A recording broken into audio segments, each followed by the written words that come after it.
Hi everybody, this is Bharat, Assistant Professor, Department of Electrical and Electronics Engineering, SNS College of Technology, Coimbatore. We have been seeing the lecture series video for the course Measurement and Instrumentation Engineering. We have seen several topics in different areas in the previous lecture videos. So this topic is going to be about the magnetic measurement, that is the electrical and electronic measurement under the unit number 3, electrical and electronic measurement. We are going to see today's topic is about the magnetic measurement. So what is this magnetic measurement? Come, let's get into the video. What are magnetic measurements? Hope everybody as an electrical student can understand the importance of a transformer. You could see a core in the image, and the core is surrounded by a coil. When we give supply to the coil, what happens? The current starts to pass through the coils, and on the core there creates a flux. When it goes near the air gap, there produces an air gap current or the flux. So this setup, just you imagine. So the BH curve characteristics of magnetic materials, that is called as the magnetic measurements. It is essential for electrical engineering design to understand what is the properties of a magnetic material. So transformer and an inductor core optimization. Magnetic materials are very important to understand for the normal operation of other devices, what we are going to design and all. So what is the basic concept behind this BH curve or the things is you can see the curve which is plotted between B and H.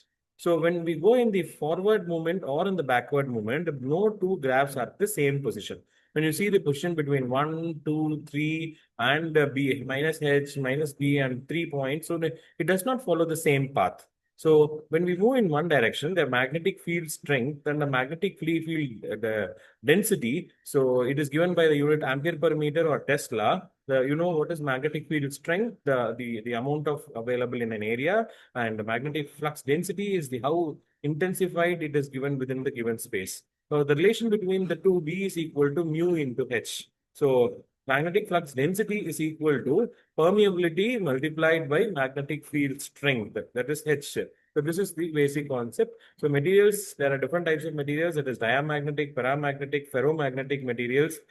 We have different categories of materials also. What is VH curve and hysteresis loop?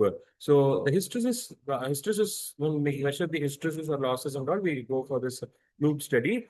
So key parameters includes the saturation, remanence, and co-erectivity. So what is hysteresis loss? Area of the loop represents the energy loss per cycle. So the forward movement of the loop, this should be same as that of the backward movement of the loop. If it is not, the difference between this red color area plotted is called as the hysteresis loss. Method for BH curve determination. So there are various methods to determine the BH curve. That is, one is called as the ballistic galvanometer method. That is the traditional method for this. Next is the flux meter method, which is the easier and direct flux measurement. And next one is the Hall effect method, which is the modern and digital method of measurement. And next is the oscilloscope method for AC magnetization. Okay, so the ballistic galvanometer method is the one which is mainly used in different places and all. You could see the device, so which has a supply and it has some 1 and 2 switch positions. Then it is connected to a magnetizing winding. Then it is connected to some such coils, and it is given to the supply. So this is the construction, and you could measure this curve, BH curve. You could see this Clyde knife shape structure curve is measured with the help of this structure. The basic principle is first throw, then flux change. So theta is directly proportional to del into phi. Measure B from galvanometer deflection. Calculate H from the current and the coil turns. So what is the main advantage over here is it has high accuracy and very simple setup. You could see the simple setup of the operation. So the next is the flux meter method. So flux meter method is quite complicated when compared to the previous method. Flux meter integrates the voltage. Okay, flux meter integrates the voltage. V is directly proportional to d phi by dt. So output is directly proportional to flux change. The setup is flux meter plus a surge coil will give the effect. So the advantages of using a flux meter method is a direct flux measurement, no calibration is required, and the continuous operation. This is the various advantages of flux meter method. Next is nowadays we have the digital Hall effect methods, Hall effect meters. So Hall probe is a magnetic field, that is Hall voltage is measured with the help of VH is equal to RH into I I into B by T. So it is a direct method of measurement, the magnetic field strength in a given spot. So various advantages of this Hall effect method is a non-destructive type of measurement testing. It has very high accuracy and digital readout. You could get the data digitally, very accurate. So wide measurement range, you can use this Hall effect device. So various experimental procedures.